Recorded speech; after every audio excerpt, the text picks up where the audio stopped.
Let your curiosity rise. Mad Bricks webcast, Where the human spirit flies.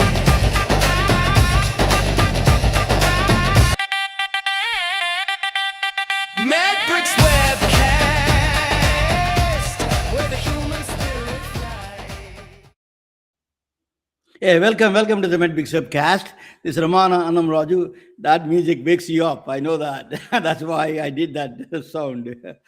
So, we have a very interesting guest. Very interesting guest. He was. Let me before that. Let me bring the gorgeous Dr. Susan Davis in a black dress. Welcome, Susan. Navy. I'm not wearing a black dress, but thank you so very much. Exactly. Okay, maybe No, whatever. and, It looks like and a great. No, doctor, and you know what? whatever it is. I love your intro. It is very catchy and it's fun. It does get you moving. I love it. Thank you. But so you're geared up for that American Heart Association campaign, right? Just briefly tell me what that is, a campaign. Yeah, super quick. So I've been nominated as a Woman of Impact for Southwest Florida by the American Heart Association, which is an honor above honors. I mean, come on, the American Heart Association nomination. So there's a handful of us that are basically running over a 9-week campaign, which kicks off next week, all in honor of women's health, women's cardiovascular health. And also, I'm really excited to announce that because of my position as a specialist in resuscitation, I'm going to be focusing my campaign on because it's a funding campaign as well, right? Because we're not only doing awareness about health, cardiovascular health, but we are working on funding the needs of our schools. So hashtag put your money where your children are. And we're going to make sure, based on legislation that's been passed across our country last year, 2025, lots of legislation across our country, the CERP, Cardiac Emergency Response Plans, were passed as law. And now, they're working on funding for all that legislation. But when it comes right down to it, Ramana, don't you want to step up and make sure that our children are safe while they're at school and that they have the equipment they need? They need AEDs, you guys. They need AEDs on the sidelines. They need them when they're playing sports. They need them handy, not in the nurse's station in a cabinet far, far away.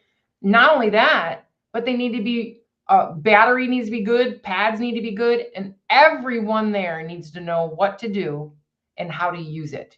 So that's what a cardiac emergency response plan is, and that's what I'm looking to fund. So my campaign launches next week, and you can do prescriptive donating, meaning we can find the exact schools that don't have enough AEDs, that don't have the training, and your donations can go straight to making sure that they do. So very exciting.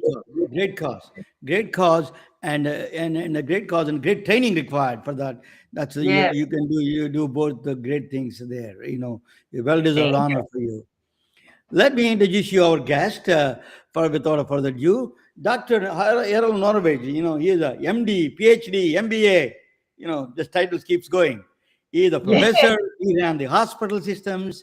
Oh my God, he is just an international experience. He got an office in Hyderabad. Think about that. He is all over the world in that sense. He's a global citizen completely. He is now he's teaching, I didn't know that before I met him about Babson College. Babson College is a very famous college. I didn't know that in near Boston.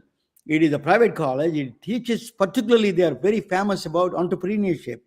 Particularly, I'm a very crazy about entrepreneurship in healthcare. Tell you, healthcare is always carved out. There is no true entrepreneurship, unfortunately. When I started my own diagnostic center, I'm not a physician. I started my own diagnostic center from Bocala, Florida. I learned it on the way. I learned you can do that. And I've opened an imaging center, so entrepreneurship is so important. I tell people I really provided a mobile diagnostics for rural Georgia, rural Americans. I did that, so it's a very important entrepreneurship. Let me bring, without further ado, Dr. Errol Norwitz. Babson is a professor now at the Norwich College. Welcome, sir. Welcome you. Welcome to the MedBakes. Thank you very much. Thank you for inviting me. How Yes, lovely. sir. And I think we can start out with the theme of being an entrepreneur in healthcare is to fail fast. Something that healthcare is not comfortable with, right? We know in an entrepreneurial world, we wanna fail and we want to fail fast because we can Yeah. pick it up, throw it up, and go again. Throw it up, did I say? Before that, let me ask you, Dr. Norwich, give you some background of yours, a little bit Please. more. I gave you a brief background, but if you can tell us a little bit about your background, would be excellent. Sure. So it's a pleasure to be on. My background, as I tell people, is quite eclectic. It's quite unusual. Um, as my wife says, it's not a straight line, and very intentionally from my perspective. So I grew up in Cape Town, South Africa, and decided very early on in my life I wanted to spend my professional career in healthcare, in the healthcare space. So I did the obvious thing. I went to medical school. In Cape Town, you go straight from high school to medical school. So I did that. I don't even think I was 17 when I started med school at the University of Cape Town. Finished my medical training, decided I wanted to work in maternal child health, started my clinical training, and then was lucky enough to get an opportunity to go to Oxford University in the UK, where I did my PhD, and then moved on to Boston in 1992, where I trained in OBGYN and high risk obstetrics.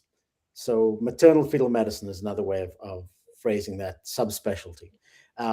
And for 25, 30 years, I worked as a academician, physician scientist, seeing patients with pregnancy complications and running a basic science molecular biology genetics lab, and done a lot of research. I've been on the board of NICHD for 6 years. But I got quite frustrated with how healthcare is run in the US. We'll get into that. And I trained in multiple different countries on at least 4 continents before coming to the US. So I decided I wanted to get involved in healthcare administration. Went back to business school at age 50, which was crazy. And I absolutely loved it. Completely out of my depth. As I said, when I became a chairman at Tufts University for OBGYN, which I did for 10 years, I said to the then CEO, I said, "You're hiring me to run a $23 million business with 173 employees, and I can't balance the checkbook at home. Like, how am I going to do it?" And I went on and got an MBA, and it worked out very well. But what I realized after 25, 30 years of being an academician, a researcher, a clinician, is that the academic mindset doesn't think about impact. So academicians fall in love with the problem. The problem I wanted to solve was preterm birth. And I got a lot of grant money, ran a lab for 25, 30 years, a lot of publications, got promoted, gave talks all over the world. And I sat back and said, but not a single patient has actually benefited from my research. We have to do this differently. And so I decided to be chief scientific officer of an institution, and then most recently to run a hospital. So I was president and CEO of a hospital within the Mass General Brigham healthcare system here in Boston. And it was a lot of fun. And then COVID hit, and it was a little bit less fun, but very, very fun. But I got really into entrepreneurship and impact. And so most recently, I'm now executive director of what's known as the Kerry Murphy Healy Center for Health, Innovation, and Entrepreneurship. And my goal at Babson College here in Boston is to bring together the academicians and the entrepreneurs to develop innovative ways to change the way healthcare is both delivered and consumed. Oh, yeah. Where do I start? You have such a varied background. Let us start with your specialty first, Dr. Narovich. The United States is one of the most advanced country with all the resources. Still, maternal mortality and pediatric mortality, is infant mortality is very high compared to the industrial nations. What is missing here? Still I'm lost in that sense. That tell me what is missing here, because you have access there. Somewhere there is we are mismatching the stuff. Can you identify what goes wrong? Postpartum hemorrhages in the United States, 75% of these deaths. I mean, it seems outstanding, these numbers. So, take a step back if you don't mind. And I hope I'm not preaching to the choir here, but there may be an international audience that don't know as much about the US healthcare system. So it is the most expensive healthcare system in the world by far. I think the latest data from 2024, $5.3 trillion, up from 4.9 trillion just the year before. It's about 14,900 per person per year, about 18% of GDP. So the most expensive by probably fivefold any other country on the planet. And what do we get for that investment? Not just bad outcomes, the worst health outcomes of all 38. I don't want to laugh at that, but just a laughing stock. In that sense. If you look at the important, if you look at the important metric, if you choose the right metrics, so if you think of things just as you've done, maternal mortality, infant mortality, longevity, health span, if you look at those, the US ranks almost dead last of all 38 OECD countries. And there's a big question, why? And I've written on this in multiple different forums, but for one thing, we don't have a healthcare system. There's no system. It wasn't designed as a system. It's kind of a patchwork of different programs to address different problems that have been cobbled together. It doesn't function as a system. The incentives are all misaligned, and it's so easy to point at a single sector and say, well, it's the payer's problem, or it's the drug company's problem, or it's the doctor's problem. The truth is we all own part of it. It's a systems problem that needs to be fixed. So you've touched on it. I had one more point, and then I'll refer back to you. But one of the biggest challenges we have here, and I say this often, you've probably heard this. In the US, there's no health in healthcare. It's not about health. There's no health in healthcare. It's about disease, and it's about disease and treatment. And what we need to do is we need to flip the paradigm and focus not just on disease and treatment. It is important, but also on preventative health, what I call metabolic health and wellness. Don't wait till somebody is 62 years old and overweight and diabetic and, has high blood pressure and has coronary artery disease and needs a bypass or heart transplant. Get the kids when they're 14, 15. Teach them to eat well, to exercise, to manage their stress, sleep well. All of those components of metabolic health are important, and we need to focus on prevention. So you said something very intriguing to me about systems. And I know when you are within a system, it is almost impossible to change a system within the system. I mean, you can try, and we do. It's one step forward, 10 steps back, one step forward, 10 steps back. But as an entrepreneur or through an entrepreneurial lens, when you're outside the system looking in, it's a whole different perspective. Do you agree? Thank you. I didn't plant this question or this comment, but it's exactly my mindset, which is I worked for 30 years within the healthcare system. I'm an academic healthcare insider. I've trained at some of the best institutions in the country. They do really good work, but they don't want to change. There's a sense of medical conservatism. They don't see innovation as an opportunity. They see it as a risk. And part of this medical conservatism is well placed. When doctors make mistakes, patients die and they get sued. And so there is this mindset of primum non nocere, first do no harm. But that can be taken to an extreme, and it prevents really good innovation from coming into the marketplace. The technology's here, the innovation's here, the AI healthcare revolution is here. We don't need new technology. We need to implement the technology we have well. And there's a lot of resistance in healthcare to that. And so I then decided I'm going to pivot. I'm going to go outside of healthcare, and I'm going to try and make change from the outside, because making change from the inside is incredibly difficult. I am an outsider of healthcare. So let me ask you a question that, there is a lot of innovation theater.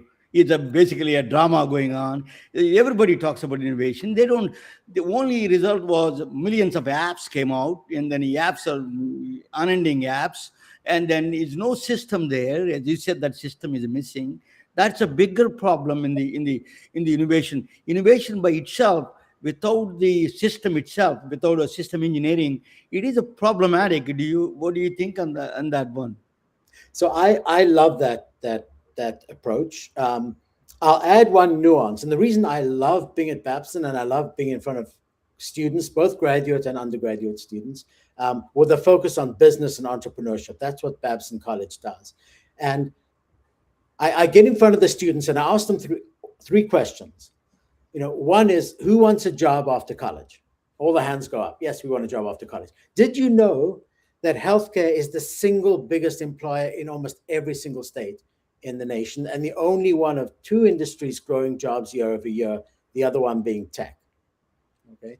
And the third thing I say, do you know you don't have to be a doctor or a nurse to be in healthcare? And it's that last comment that I think is so important, because what we need are people who want to be in healthcare, but want to be in healthcare finance and operations and management and administration, be on the payer's side. We need it's a team sport. It's not just about the doctor or the nurse or the physical therapist, the frontline provider. We need a whole team.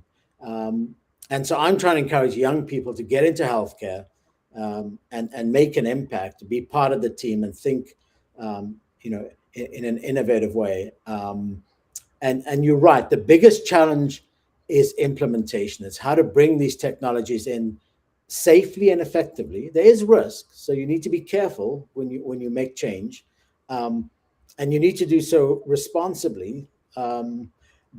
But we need some bold change. The incremental increase and improvements, the old Kaizen models, they don't work anymore, and they never have. You can't just keep creating operational efficiency.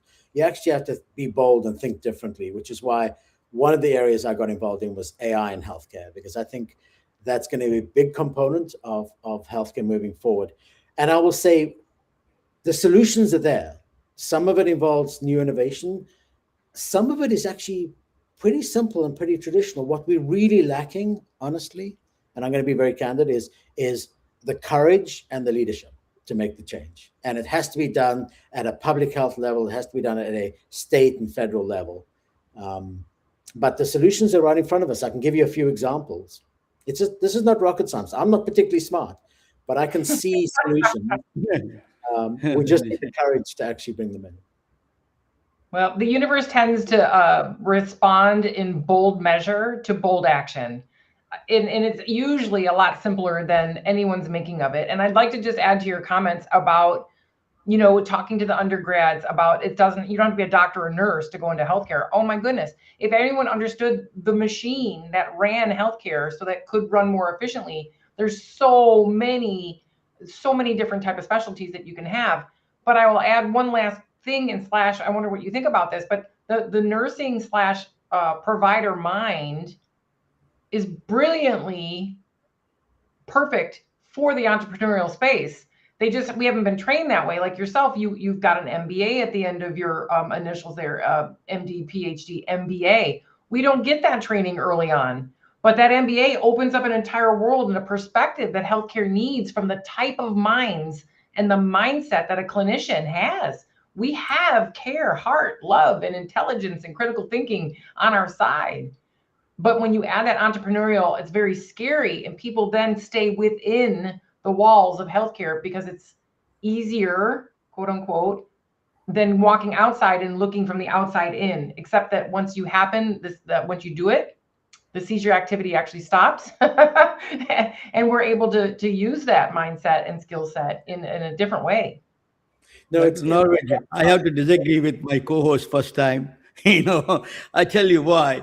Because MBA only gives you operational efficiency. It doesn't give a true innovation in the sense that keep on giving you operational efficiencies. That's what we saw in a lot of doctors getting MBA. I'm not putting you down anyway. Don't think any other way. But the way you look at it as an operational point of view, as a system engineering, as a physics point of view, something is missing there. It is a fundamental design itself is missing in the system itself. is, as you said, that you need a bold action. That's what the missing in the. So I'll let you. Get him, I'm not Dr. trying to Norwitz. Get him. do Get him. all the Because I never reply, but you're the guest. Go. do all the Yeah, respect. there's no one solution to the crisis we're in with healthcare. I think you're right. It's a systems problem that has to be redesigned at the system level, and we need the right leaders to be able to do that. But in the meantime, there are solutions, and the people who know what the problems are and what the solutions are the frontline providers. And I agree with you, nurses, even as much, if not more so than doctors, they know what the solutions are. Absolutely. And when I was chief scientific officer at Tufts, we stood up an innovation program focused on the nurses, and at the frontline providers, not just the nurses, but people, in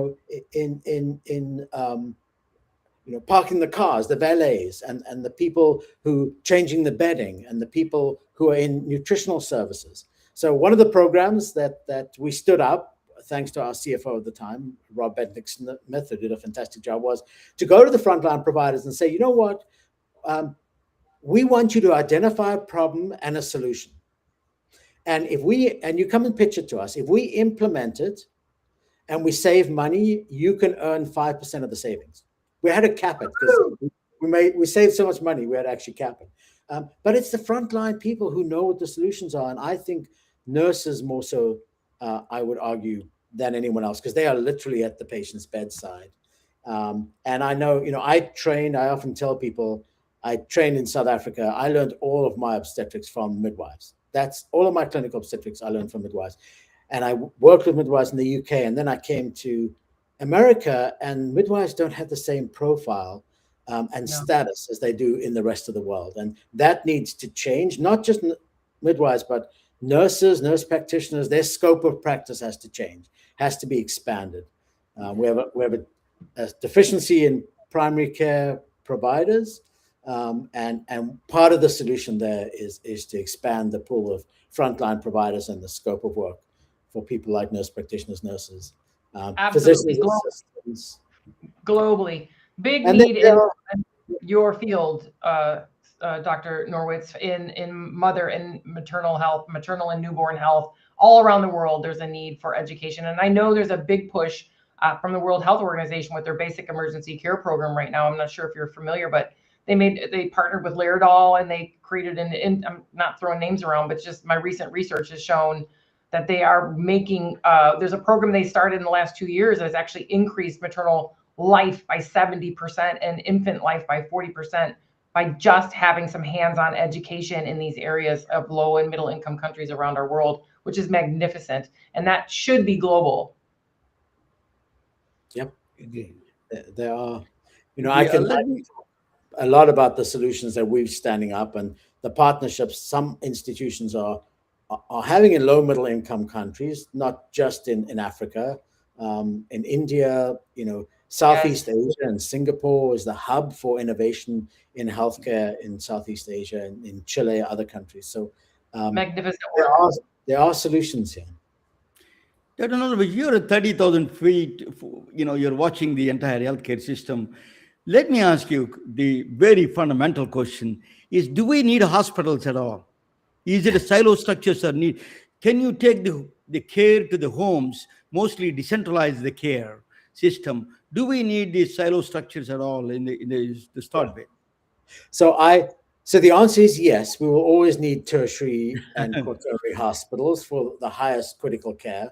The question is, if you do an analysis of all these high, the Ivory Tower, the Ivy League, tertiary quaternary hospitals, what percentage of patients actually need to be seen at these hospitals? And the answer is around 15%. Wow. 84% of them don't need to be seen there. It drives up total medical expense. It's inconvenient. The solution, I think, is to move healthcare out of the academic medical centers, out of the big tertiary centers, into the community and in the home. That is the solution. And it's actually why when I wanted to run a hospital, I specifically wanted to run a community-based academic medical center. I didn't want to run a large tertiary quaternary center. there's a place for them. That's where a lot of the training goes on. That's where a lot of the research goes on. So those institutions are critical. We can't get away from them. But more and more, we have to move care into into the community and into the home. And if you don't mind, I'll share one experience that I had, which is my dad passed away from complications of cancer. It wasn't in this country. And he got his chemotherapy in his bed at home. He had a live-in aide, non-physician aide. He had a nurse stop by every day and a doctor once a week. And he was in his bed at home watching TV with his little dog. And he was so grateful. In the end, he got an experimental intervention as well, immunotherapy, all in his bed at home. And the cost was lower. It didn't inconvenience him. That's the system that we need to implement. And it was all paid by insurance. And it's cheaper than putting somebody in a hospital and giving them care in an academic medical center. That's where we need to move. And we are moving there. It's just I love that. Yeah, and it seems to be happening. And we're so grateful because there's no place like home. There's no place like home. You need to be smelling coffee and, sitting under your oak tree when you're not well, rather than in a place that you don't know at all. And then people get hospitalitis and it adds to the condition.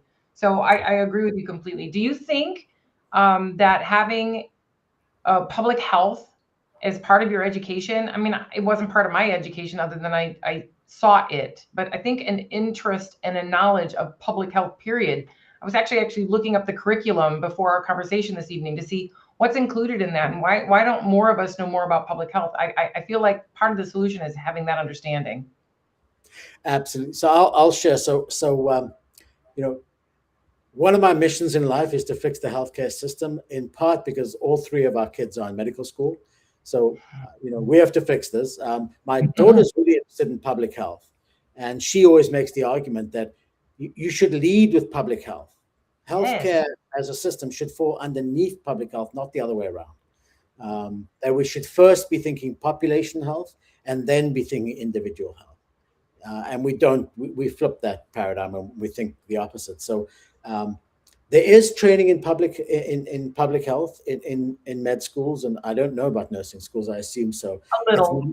It's not enough. Yeah, it's not enough. You should lead with public health, and unfortunately, right now there isn't an appetite to do that, and a lot of misinformation and disinformation about what public health is and isn't. So that's most unfortunate. I think it's very different in other countries. And I think feel like I need to meet your daughter. she's remarkable. I agree with you, Susan. First, I'm agreeing with you. That is a really public health education. It has to be umbrella, has to be correct. Under that public health, everything. You're right, Susan. I agree. And Dr. Errol Norwitz is well eloquently said that back. Dr. Norwitz, let me ask you, I'm in Silicon Valley, the AI is just talks nonstop here. Even a Uber driver, food delivery guy, everybody talks AI here. So tell me about what is the AI role, artificial intelligence role? Is it overhyped or is it real? What extent is going to be real in the healthcare system? Just you're practical, you see the everyday in action. Tell me a little bit about that, if you don't mind. So if you don't mind, so interrupt me because I'm going to get on my soapbox just a little bit about AI. So I got interested years and years ago in AI and stood up or co-founded a company along with a group from Hyderabad, India. And I can share the name with you, but I won't right now. And started getting involved. And at the time I thought, it's not artificial intelligence, it's augmented intelligence, and AI is just a tool to help frontline clinicians. I have completely changed my mind. AI is fundamentally changing the value proposition and changing the way healthcare is both delivered and consumed. It is going to completely revolutionize the healthcare industry. And the way I put it together, because I talk on this topic at many international meetings, is it's going to be disruptive in 4 main domains. And this isn't anywhere, this is one person's opinion, so you can take it or leave it. But the one area it's going to be disruptive is in what I think of as diagnosis and clinical decision-making, right? We're already seeing that. AI can read chest x-rays and MRIs and skin rashes far better than humans, far quicker, far more efficiently, and far more accurately. We're already seeing that coming into play. The second area is operational efficiency in hospitals, in healthcare systems. So trying to address problems about, OR utilization, NICU and ICU utilization. Those are the highest, most expensive real estate in the hospital, and you have to use those resources well. Managing ED volume, things like hospital readmissions, things that kept me as a hospital president and CEO up at night. Well, patients getting readmitted, you can use AI to predict and anticipate with a high degree of accuracy who's going to get readmitted in 21 days. And you take your case managers, and that's where you focus your attention. The third domain is drug development, discovery, and delivery. And again, I can talk at length about this, but if you're thinking the pharma space, because drugs are expensive, they're great new drugs coming through, and they are going to fundamentally change our lifespan and our health span. There's a lot of talk about that. They're very expensive, but in order to get a drug FDA approved for an indication, you need to do your clinical trials. What percentage of patients in a clinical trial have to benefit from your drug in order for you to get a statistically significant outcome and get your drug approved by the FDA? The answer is maximal 20%.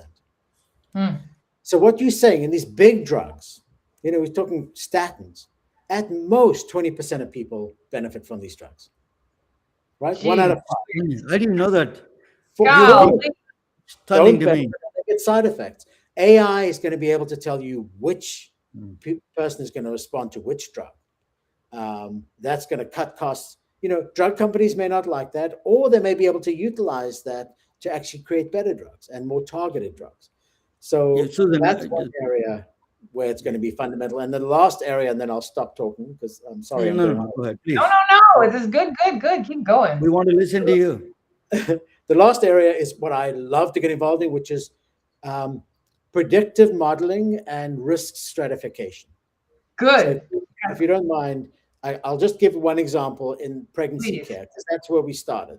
Yeah. With the company. We now branched into many different domains like eye disease and kidney disease and drug discovery and things. But we started in pregnancy. And the argument I've made with my co-founders is 80% of pregnancies are low risk. Right now, there's a one size fits all. Everyone gets 13 prenatal visits, 4 or 5 ultrasounds covered by the global fee, and they can go and deliver at an academic medical center. And the answer is there is no one size fits all. We need to put people in their swim lanes and realign their pregnancy journey with their risk profile. So low risk should be low cost. And what we've developed is a series of 48 different algorithms for 48 outcomes for the mother, the fetus, and the baby throughout pregnancy. And we can give you a risk score for the pregnancy. It's kind of like, if you know the FICO score, you familiar with that? Yes. You got your FICO score. This is the FICO score for pregnancy. And we call it the Mahik score.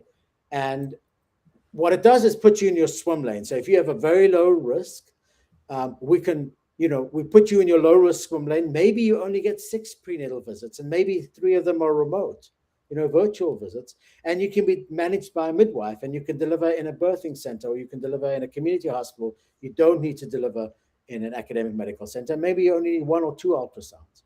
And then you take the resources that you're saving from those visits, and you then apply them in a very rigorous way to the high-risk patients. And you make sure those are the ones that you see. You chase them up. If there's a no-show rate and they're low risk, okay, they're not going to show. If they're high risk, you need to figure out why. And if they need transportation, if they need someone to help with the kids so they can come for their visit, you need to set that up for your high-risk patients. So, there's risk stratification and realigning the care journey with their risk profile. And that's the way you save money.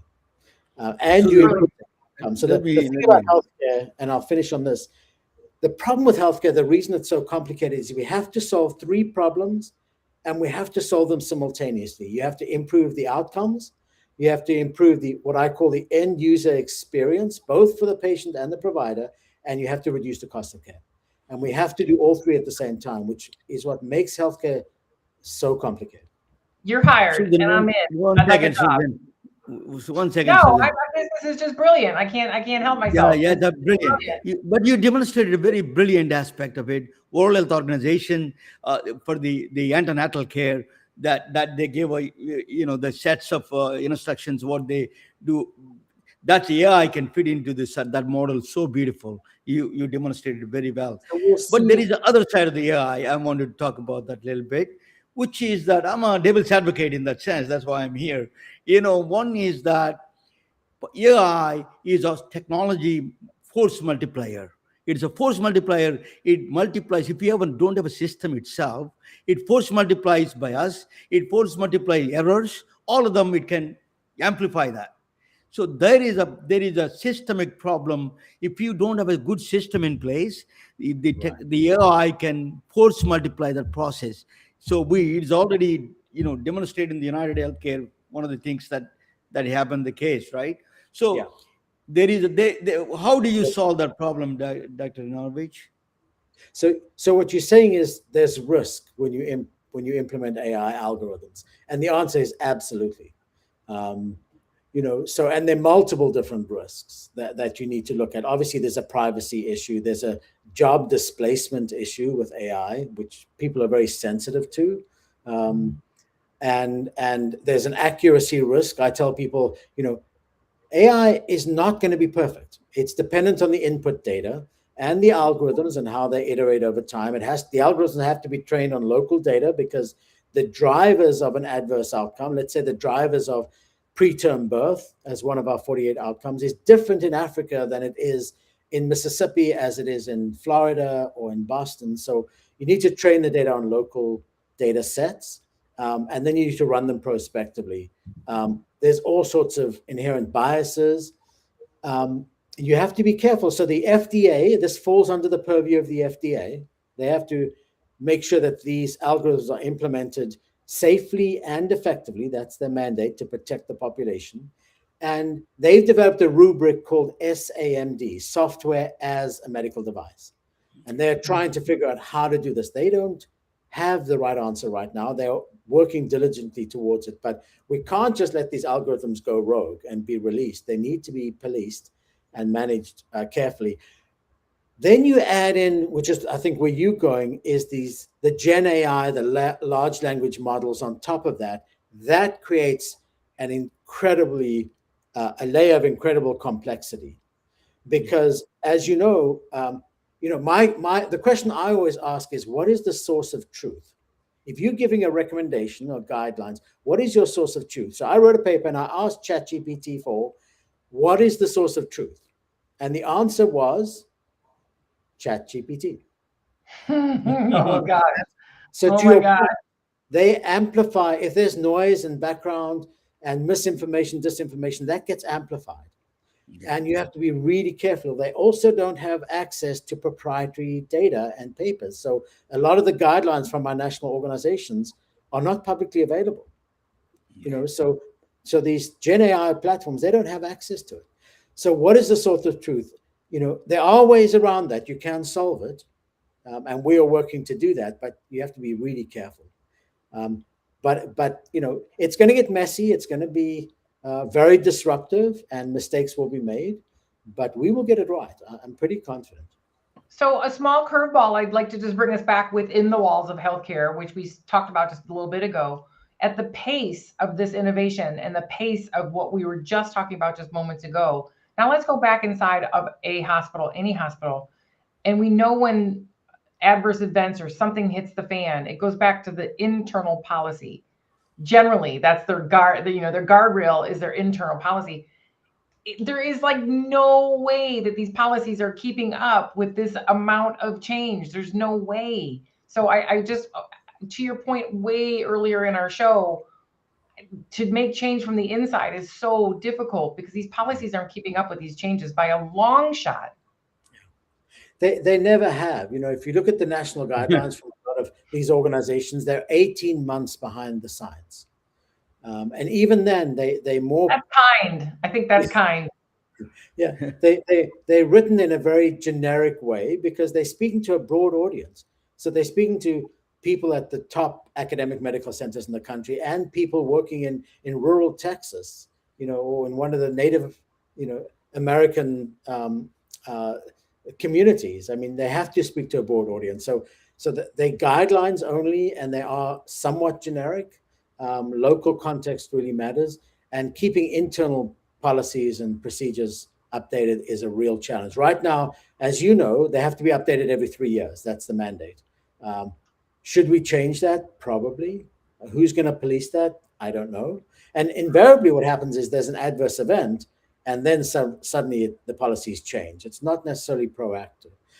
Can AI solve that problem? Possibly. AI maybe can write your policies. Ultimately, that's maybe, obviously it's got to be vetted by the appropriate people and it's got to be signed off on. But maybe it can be a tool to accelerate those revisions and updates that we need. So there are a lot of opportunities here with AI, but the incentives have to be aligned. Right now, they're not. So when I think about the company we started, who's the payer? Who's the consumer? Who wants that? Patients don't want that. They don't want to be told they can only have 2 ultrasounds, not 5, or they have to deliver at a community center, not an academic medical center. Doctors don't want to stop doing ultrasounds. They get paid a fortune for every scan they do. Hospital systems don't want it. The federal government right now just doesn't want to touch it, although they may have to at some level, bring in some form of capitated care. The payers have their own incentive, and it's not, I don't blame them. It's just their incentive is different. So we need to align people's incentive. And as you often hear, we need to put the patient back in the center of every decision we make, which right now the patient outcome is just an afterthought, which is really bad. Call me altruistic, but I'm feeling a global shift, of a human global shift, where if it's working somewhere on this globe, then it'll shift to where it needs. And something work like you are doing with your slingshot, your surgery slingshot program. If you look into that, and I wish you would talk on that for just a little bit, because I was looking at the people who are participating in that program. These are young, brilliant, just incredibly amazing minds doing amazing work around the world. And I personally can't think that it's going to be isolated, way away from America. I just feel like these great programs with great humans, it's going to shift around, and we're going to get what we need. It's just something I'm feeling. But what? Tell us about your surgical program. So this is a program that predated me at Babson College. It's funded by the Cleach Foundation, and essentially what we do, and it goes back to my argument earlier, which is that you can either be an academician or an entrepreneur. You can't be both. And the reason is that academicians fall in love with the problem, and entrepreneurs fall in love with the solution. And it's a mindset. You either it's a mindset that's very hard to change.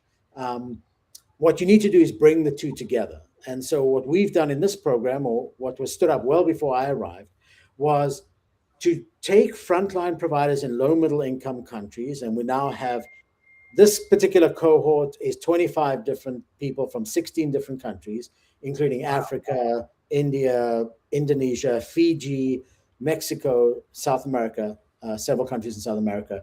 And they know what the problems are that need to be solved in their countries. So some of them are neurosurgeons, some of them are health policy advocates and in government. Some of them are nurses, some of them are med students. They know what problem they want to solve. They have a solution in mind, but they don't know how to stand that up as a business. And so the job of this global surgical slingshot is to put them through a 5-month training program with some dedicated teaching around entrepreneurial thought and action, which is the paradigm that we use, and entrepreneurial leadership, and have several mentorship sessions and actually stand up their company, teach them how to stand up their company. And that's what it's all about, is not necessarily turning clinicians into entrepreneurs, but partnering the entrepreneurial mindset with the clinicians who know what the solutions are, and then literally starting to stand up companies. And the deliverable at the end of the 5 months is a presentation at the G4 Summit in Geneva in May. With groups, and we're hoping that we'll find people to sponsor these companies and move them forward. And some of them are in AI, some of them are in wound care, One is about telecommunications and consultation. Somebody who needs surgery in a small rural community, how do you get a just-in-time consult for hernia surgery or appendicitis? There's some brilliant ideas out there, and we need just to turn them into businesses. Dr. Norwitz, you mentioned about the mind change. Let's talk about. I'm an entrepreneur. Both you are in medical field. I came from outside of the medical field. I used to sell medical devices. I did from a EKG to all the way to PET CT scan. I sold it.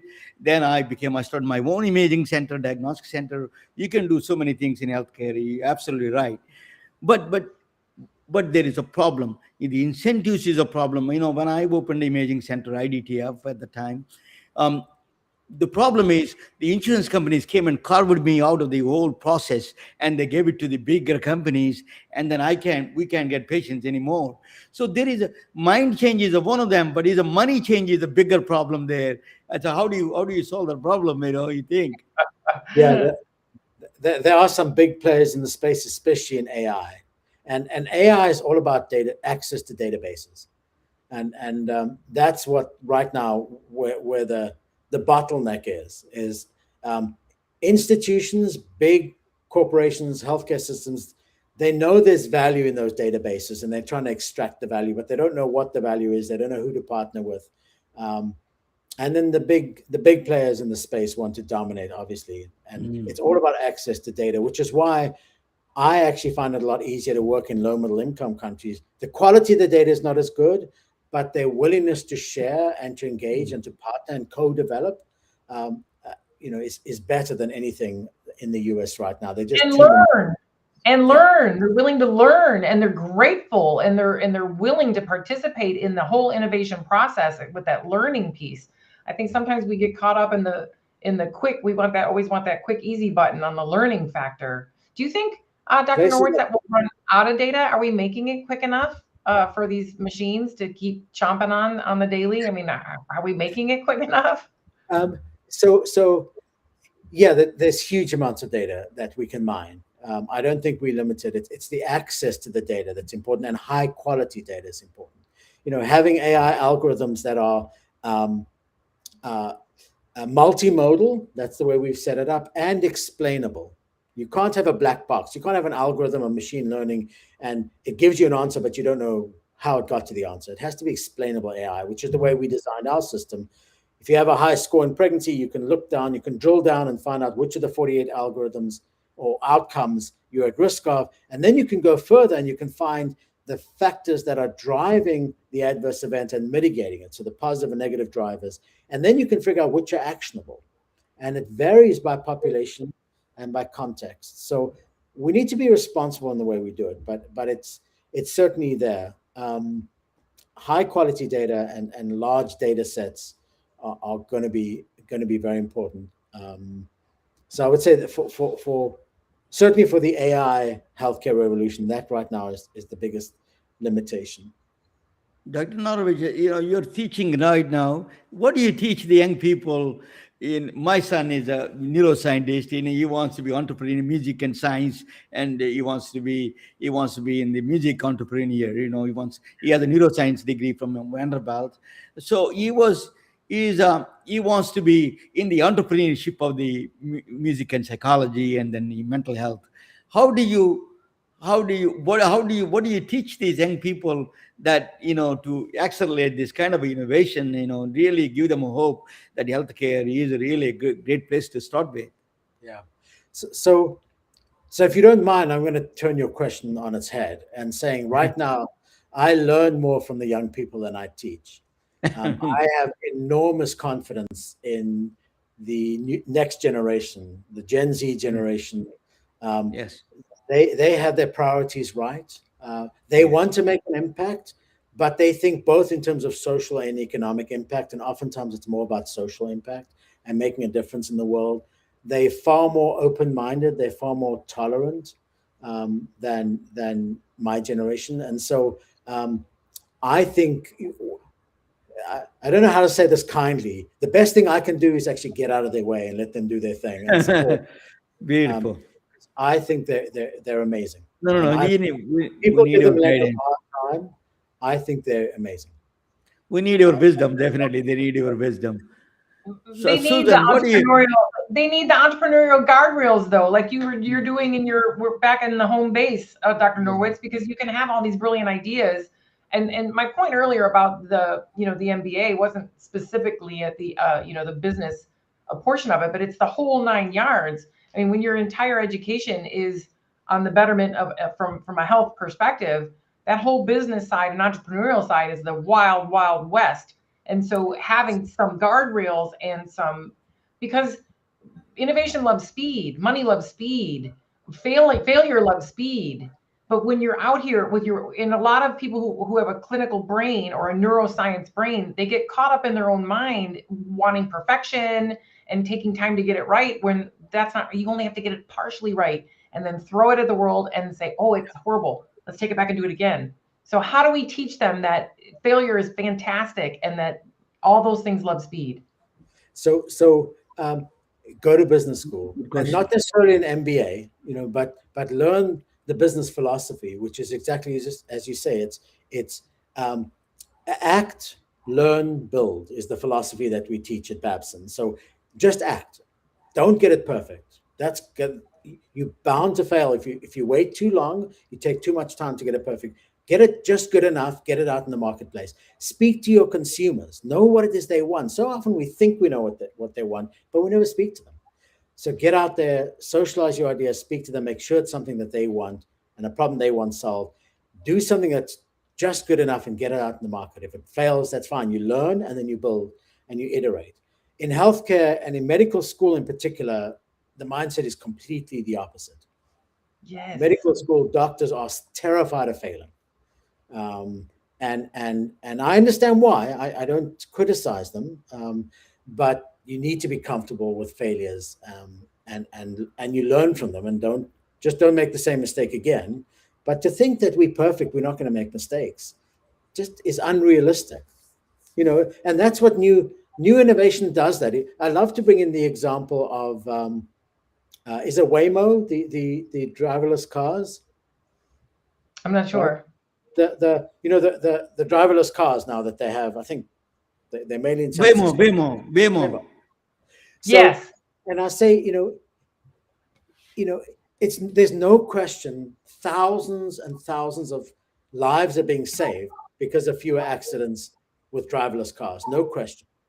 But you only have one accident and one person is injured. The algorithm doesn't recognize that, a kid is dressed up in a dog costume and crosses the road, and injures one kid, and suddenly the whole industry is in disarray. Like, we need to get rid of these. These are dangerous. They're harmful. You have to test it up against the current status quo. And when you compare driverless cars to human drivers, they perform far, far better. And we have to do the same in healthcare. Everyone's nervous and saying, doctors know best. Well, the truth is they don't. They make many more mistakes than they will acknowledge, and AI can help make them better. I use Waymo here in San Francisco several times. It's really beautiful. The way it moves is not a jerky motions at all. It moves like almost snake. Just beautiful movements it does. It is surprising to me how my daughter got now Tesla. She's driving an autonomous car. And Dad, then yesterday she called me and said that she was driving from San Francisco to her home. Then it says that if she doesn't pay attention to the traffic, if you fail 5 times, she will take out that qualification. You cannot get autonomous driving. So you can, because you're autonomous driving, you have to still pay attention. But it's beautiful. It stress is less for her. She, I tell you, I don't know whether you've been to San Francisco or not. Driving in San Francisco is a nightmare. It is people crossing. It's like India almost, the bullock carts walking around, everything, all kinds of things. It is just a nightmare. So that's it's a beautiful. This new technology is not going to be perfect. It's going to make mistakes, but it's going to be a whole lot better than the status quo.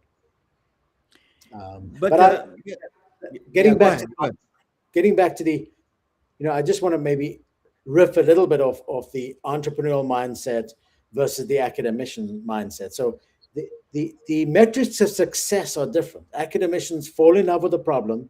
They want to get funding. They want to publish papers, get promoted, get lots of talks. The entrepreneurs think about impact. How can they get this into the marketplace, have a real impact on society? And they're different mindsets. So, for example, we've started this AI healthcare company I spoke to you about, and we're trying to solve some problems in maternal child health. Another company comes up and they have a better solution. And I'm an academician. I'm like, great. I just want to solve the problem. If they have a better solution, that's fine. I want to just improve the health outcome of patients. And my co-founders are saying, no, we have to destroy them. We have to dominate the market. I said, what if they're better? No, we still have to destroy them. It's a different mindset. And I'm at heart an academician. I've tried so hard to become an entrepreneur. I know the skill set, but at heart, I'm an academician. And my argument, I think, Susan, you brought this up earlier, is to work as teams. That's the solution. And I think that's what the Gen Xers, the millennials know better than we do, is how to work in teams. And I think that's a solution going forward. Bringing on teams with different backgrounds and different perspectives, it's amazing what you can learn. It's like when I travel internationally and you see different healthcare systems, you see what people are doing right and what they're doing wrong. There's some things in the US we actually do well, but there's some things we can learn. And the most obvious to me, so this is going to sound, if you don't mind, I'm just going to bring up one example, is higher education is, the cost of higher education is going up faster than anything else, even faster than healthcare. And I know with 3 kids in medical school. Sad. My son in medical school. He is first-hand account here, folks. Dr. Norwitz. The other thing that we lack in the US is primary care doctors. Yeah. Dr. Norwitz. Shortage. So how has every other developed country solved this problem? It's a very simple solution. You subsidize the medical student education, and in return, they owe 2 years of service. And you put them anywhere you want to in the country. You solve the primary care access problem. They actually learn how to be doctors, because coming out of medical school, you actually can't take care of anybody. And you can then make it more affordable, more accessible, and cheaper. So they don't come out with massive, I think it's $450,000 in debt is like the average right now for med school. Those are the simple solutions that are actually out there. You don't need AI to do that. You need political courage. And so, and you learn that by traveling around and seeing different healthcare systems in different countries. Dr. Norwitz, you shed a profound wisdom, knowledge to us. Really, I learned just on this podcast itself, I learned from you something very profound. I think your wisdom is required in the healthcare industry. Thank you so much for joining with us. That Susan, you want to say a final word? Thank you. It's truly an honor to have you. Thank you. Yes, an honor for me as well. And what a pleasure conversation.